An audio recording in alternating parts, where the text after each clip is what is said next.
Hello दोस्तों। Covid 19 का corona virus का टाइम चल रहा है।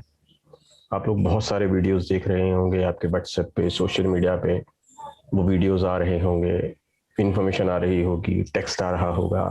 ऐसे इलाज करें, ये खाने से ठीक होता है, वो खाने से ठीक नहीं होता, वैक्सीन लगाने से ये फायदे होते हैं, ये वाली वैक्सीन लगवाने से ये फायदा होता है, ये वाली ही लगवानी चाहिए। वैक्सीन लगवाने के बाद भी लोगों की डेथ हो रही है, और पता नहीं कितने कितने सवाल और कितने कितने सुझाव। ये वीडियो में ना तो मैं आपको कोई सलाह दे रहा हूँ, ना कोई सुझाव दे रहा हूँ, because this is beyond my competencies. मैं कोरोना वायरस पे कोई एक्सपर्ट नहीं हूँ। मैं कोरोना वायरस के इलाज को लेकर कोई एक डॉक्टर नहीं हूँ। आज जो मैं बात कर रहा हूँ वो एक नई टर्मिनोलॉजी की है, हमारे एक बिहेवियर की है जो सदियों से हमारे अंदर है, लेकिन अभी के समय पर वो बहुत प्रोमिनेंट हो गया है, क्योंकि उस बिहेवियर को, उस व्यवहार को बहुत सारे हथियार मिल गए हैं। वो बिहेवियर है हमारा कान का कच्चा होना, किसी की बात पे बहुत ज्यादा यकीन करना, और फिर उसको अपने शेयर में बताना। आज की टाइम में एक आपने सबने सुना होगा, ये पेंडेमिक है। एक और नया टर्म चल रहा है इस पेंडेमिक के साथ, जिसको बोलते हैं इन्फोडेमिक। इन्फोडेमिक का मतलब क्या है? इन्फोडेमिक का मतलब यह है कि एक किसी ने बात कही, एक इंफॉर्मेशन शुरू हुई यहां से, वो इंफॉर्मेशन 3 लोगों तक पहुंची। इन तीनों लोगों ने उस इंफॉर्मेशन को कोई वेरीफाई नहीं किया, इनके पास कोई ऑथेंटिसिटी नहीं थी, लेकिन चूंकि ये उससे प्रभावित हुए, सही तरीके से हुए या गलत तरीके से हुए, इसके पक्ष में हुए या विपक्ष में हुए, उन्होंने इसका आगे प्रचार किया। इन तीनों ने आगे 3 को और ये इंफॉर्मेशन पास की। लगभग लगभग ऐसा ही कुछ हो रहा है कोविड 19 कोरोना वायरस को लेकर। और इसके पीछे की असल वजह क्या है, वो भी एक बहुत ही रीसेंट रिसर्च है जो सामने आई है, यही इन्फोडेमिक को लेकर, कि जब भी कोई इंफॉर्मेशन हमारे पास आती है और हम उसको कैसे आगे प्रचार प्रसार करते हैं, या कैसे हम किसी इंफॉर्मेशन को ढूंढने जाते हैं, उसका हमारी मनस्थिति पे, हमारे एक्चुअल बायोलॉजिकल कंडीशन पे, हमारी मनस्थिति पे और हमारे शरीर पर, हमारी बीमारी पर उसका क्या असर पड़ता है। बहुत ही अच्छी रिसर्च है, मैं उसको साइट करूंगा। लेकिन अभी 2-3 सवाल आज के इस वीडियो में जो हम हैंडल करेंगे। सबसे पहला सवाल, कौन सी वैक्सीन लगवानी चाहिए, उसकी एफिकेसी क्या है? एफिकेसी क्या है ये समझने से पहले ये समझ लेना जरूरी है कि एफिकेसी होती क्या है, इसको कैलकुलेट कैसे करते हैं। सबसे पहले तो मैं इस पर बात करूंगा, आपके ऊपर है, आप इसको जितना समझना चाहें उतना समझें। फिर बात करूंगा कि ये जो हमारी दूसरी रिस्पॉन्सिबिलिटी है, जो हमारे पास इंफॉर्मेशन आती है, वो सोशल मीडिया ग्रुप पर हम आगे शेयर करते हैं, उसे करें ना करें वो आपका अपना पर्सनल वो है, लेकिन मैं ये बताऊंगा कि क्यों और किस बिहेवियर पैटर्न के तहत हम ऐसा करते हैं, और उसका हमारी सोच पर क्या असर पड़ता है। एक तो ये बहुत चल रहा है आजकल के भारत में कोवैक्सीन लगवानी चाहिए, कोविशील्ड लगवानी चाहिए, या फाइजर भारत में क्यों नहीं आई, या रशिया की स्पुतनिक आई है तो मुझे स्पुतनिक का वेट करना चाहिए या नहीं करना चाहिए, इसकी एफिकेसी कितनी है। कुछ कहते हैं इसकी एफिकेसी 97% है, ए की, बी की 67% है। तो 97% मतलब ज्यादा, हमें तो सुनने की आदत पड़ गई है ना। जिस बच्चे के 97% आए हैं वो ज्यादा इंटेलिजेंट है, जिसके 67% आए हैं वो कम इंटेलिजेंट है। यही हाल हम कर रहे हैं वैक्सीन के साथ। जिसकी एफिकेसी 97% है वो ज्यादा इफेक्टिव है, और जिसकी एफिकेसी कम है वो कम इफेक्टिव है। मैं एक छोटी सी कहानी सुनाता हूँ आपको। हम लोग अपने बच्चों को स्कूल में भेजते हैं, हर स्कूल कुछ होमवर्क देता है, कुछ काम करने के लिए देता है। हम अच्छे से अच्छे स्कूल में बच्चे को डालते हैं, जिनके रिजल्ट्स अच्छे से अच्छे हैं, वो स्कूल भी हमारे बच्चों को होमवर्क देते हैं। और कुछ ऐसे स्कूल हैं जो हम मजबूरीवश, हमारे पास पैसे नहीं है तो हम सरकारी स्कूल में डाल देते हैं, सो कॉल्ड कोट अनकोट सरकारी। सरकारी खराब होते हैं ऐसा मैं नहीं कह रहा हूँ, कुछ ऐसे स्कूल में डाल देते हैं जो हमको लगता है कि नहीं चलो बच्चा पढ़ लेगा, हमारे पास पैसे नहीं है कि अच्छे स्कूल में डालें, वो भी होमवर्क देते हैं। एक अच्छे स्कूल में बच्चा पढ़ने वाला वो अपना होमवर्क ना करे, और एक उतने अच्छे स्कूल में ना पढ़ने वाला होमवर्क को बहुत अच्छे से करे, दोनों में से अच्छे रिजल्ट कौन देगा? आंसर बहुत स्वाभाविक है, ये बच्चा जो अपनी खुद की मेहनत से अपना होमवर्क कर रहा है। एफिकेसी में भी ये टर्म 100% लागू होती है। 97% एफिकेसी में भी अगर बाकी का 3% होमवर्क हम नहीं करते हैं, कोविड प्रोटोकॉल को फॉलो नहीं करते हैं, अपना ध्यान नहीं रखते हैं, मास्क नहीं लगाते हैं, हमारी खुद की इम्यूनिटी को नहीं बूस्ट करते हैं, तो ये 97% बिल्कुल बेकार है। और यहीं ये 67% अगर बचा हुआ है, बाकी का 33% पे हमारा होमवर्क है, इस पर हम बहुत ध्यान रखते हैं, हम अपनी इम्यूनिटी को ध्यान रखते हैं, तो ये उतना ही इफेक्टिव रहता है जितना ये है। अब एफिकेसी नापते कैसे हैं? मान लीजिए हमने 100 आदमी दिए सैंपल में, 100 में से 50 को हमने एक वैक्सीन दी और 50 को नहीं दी। लेकिन वो जो एक हिस्सा है जिसको नहीं दी, उसको हमने कोई इंजेक्शन दे दिया, पानी का इंजेक्शन दे दिया, या ऐसी कोई भी वैक्सीन दे दी जो बहुत पीछे से चली आ रही है और उसको पहले लगी भी हुई होगी, लेकिन दोनों को कहा कि हमने आपको कोरोना वायरस से लड़ने वाली वैक्सीन दी है, दोनों के यहां बैठा हुआ है कि हम दोनों को वैक्सीन लग गई है। अब दोनों के दोनों 50 की जो संख्या है, इन दोनों को ऐसी कंडीशंस में छोड़ दिया गया जहां इनको कोरोना वायरस होने के बराबर बराबर के चांसेस है।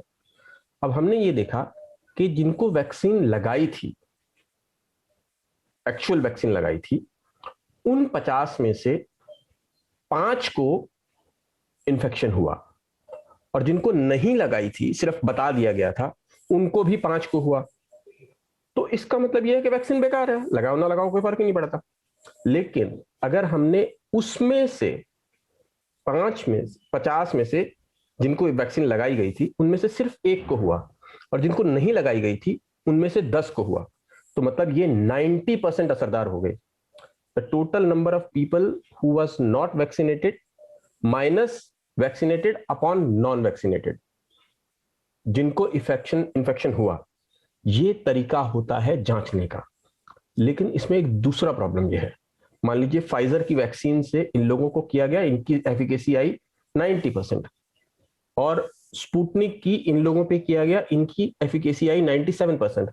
भैया ये ग्रुप हो सकता है इनका इम्यूनिटी सिस्टम ऑलरेडी पहले से बहुत स्ट्रांग हो, अगर सेम ही आदमी को चारों टाइप की वैक्सीन लगाई जाती थी तो एफिकेसी सही आती, मैं कंपेयर कर सकता था। लेकिन ये दोनों ग्रुप ही अलग अलग है, दोनों ग्रुप की बॉडी अलग है, आपकी बॉडी मेरी बॉडी से बिल्कुल अलग है, एक ग्रुप की बॉडी दूसरी ग्रुप की बॉडी से बिल्कुल अलग है।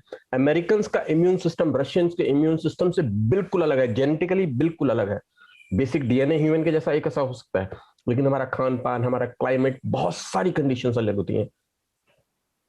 मुद्दे की बात यह है, एफिकेसी बहुत इंपॉर्टेंट इशू नहीं है, 97 हो या 67 हो, इंपॉर्टेंट है बाकी का ये बचा हुआ 3% या 33%। अगर ये 3% और 33% में से हम चूक करेंगे तो हमें इन्फेक्शन होने के चांसेस ज्यादा हैं। और दूसरी बात, अभी हमारे पास कोई ऑल्टरनेट नहीं है। This is totally an irrational belief, बिल्कुल बेकार की बात है कि वैक्सीन नहीं लगवानी चाहिए। मैं खुद एक नेचुरल प्रैक्टिशनर हूं, नेचुरोपैथी में बिलीव करता हूं, लेकिन आज की कंडीशन में कोरोना वायरस एक ऐसा एनिमी है जिसके बिहेवियर पैटर्न को हम नहीं समझते, हम नहीं जानते वो किस तरीके से मैनिफेस्ट करता है। हमें सिर्फ अभी तक इतना पता लगा है वो कैसा दिखता है, लेकिन उसके कितने रूप हैं, कितने प्रारूप हैं, हमें नहीं पता है। इसलिए सबसे बड़ा काम ये 3% और 33% में अपनी इम्यूनिटी को स्ट्रांग रखना है, और जितना भी अवेलेबल है, 67% भी है, अगर इसके साथ हम अपनी इम्यूनिटी को स्ट्रांग रखेंगे तो भी असरदार है। डोंट बाय दिस आर्ग्यूमेंट कि स्पुतनिक बेटर है या कोवैक्सीन खराब है। किसी भी देश की कोई भी सरकार ये कभी नहीं चाहती कि उसके देश के नागरिक फिजूल मौत मरे। मृत्यु एक अटल सत्य है, लेकिन इस तरीके की मौत कोई सरकार नहीं चाहती। हो सकता है सरकार में बैठे कुछ लोग नासमझ हों, इतने सेल्फिश हों कि उनको लगता है कि सिर्फ मेरा परिवार बच जाए, बाकी सब जाएं, लेकिन किसी भी देश की, किसी भी राज्य की सरकार इतनी संवेदनहीन नहीं होती कि वो चाहे कि उसकी लाशें गिरती रहें और वो चुपचाप खड़ी रहे। कोई डॉक्टर नहीं चाहता कि उसका पेशेंट मरे, अपना ट्रैक रिकॉर्ड कोई खराब नहीं करना चाहता। अभी तक की बात का लबो लबाब यही है कि please take good care of yourself. अब आते हैं दूसरे टॉपिक पे, जिसको है इन्फोडायनेमिक्स। दो बड़े अच्छे आर्टिकल मेरे सामने आए। उन्होंने आर्टिकल में ये प्रूफ किया, एक ने, कि हम जब भी कुछ ढूंढने जाते हैं, कंट्रीज गूगल पे सर्च करने जाते हैं, तो उस सर्च के पीछे की हमारी जो मानसिकता है, वो जिन शब्दों में प्रकट होती है, उससे डिसाइड होता है कि उस कम्युनिटी में वो बीमारी कितनी फैल रही है, कितनी फैल रही है। जब हम सर्च करते हैं ऐसी इंफॉर्मेशन को, बहुत बढ़िया आर्टिकल है, मैं आपके साथ शेयर करता हूं। ये आर्टिकल है कोविड-19 इन्फोडेमिक।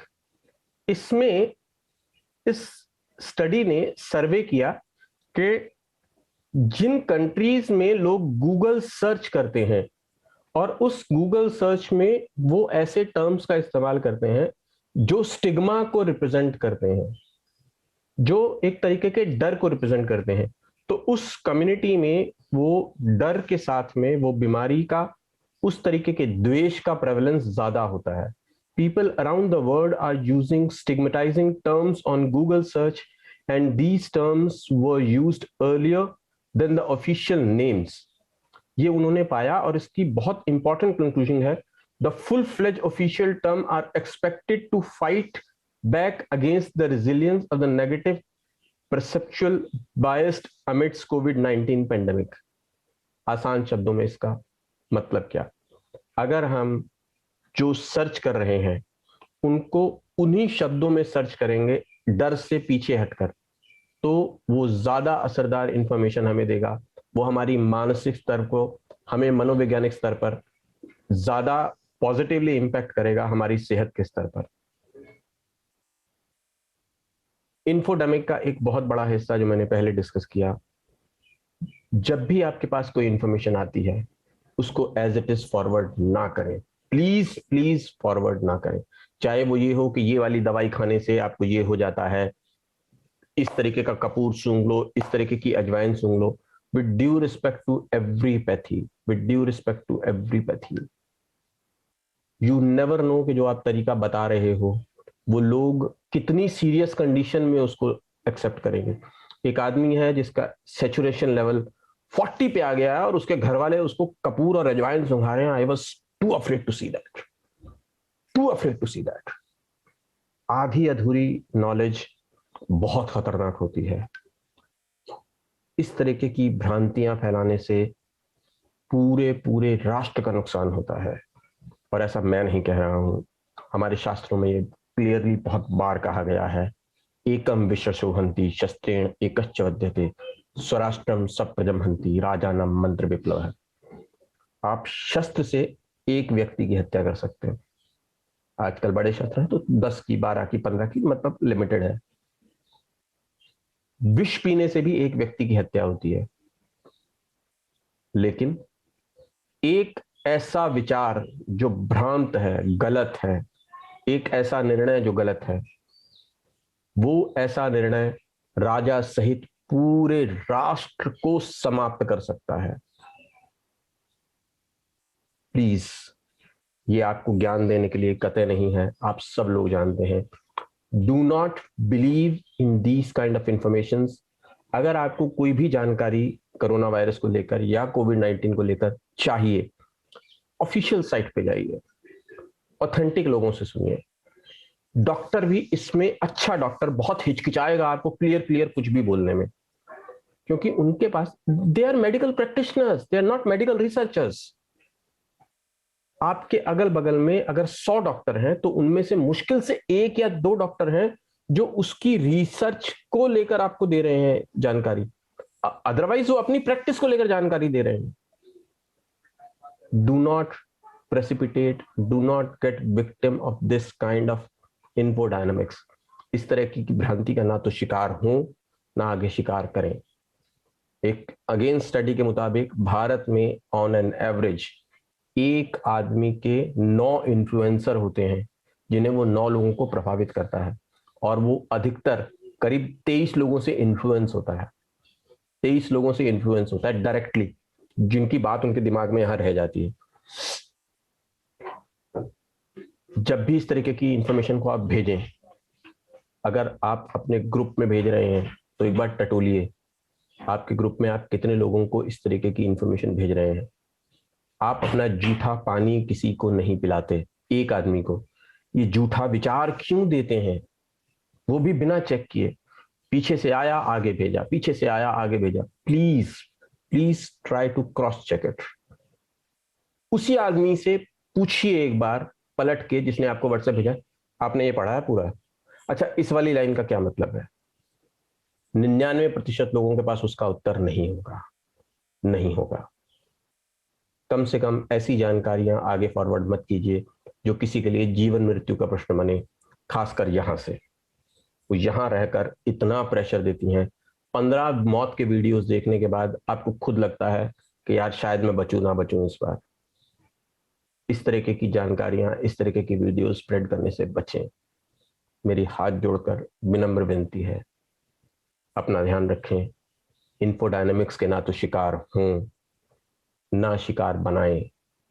और दूसरा, please do not get influenced by कि ये वाली वैक्सीन लगवाएं या वो वाली लगवाएं। आज की डेट में कोई ऑप्शन नहीं है।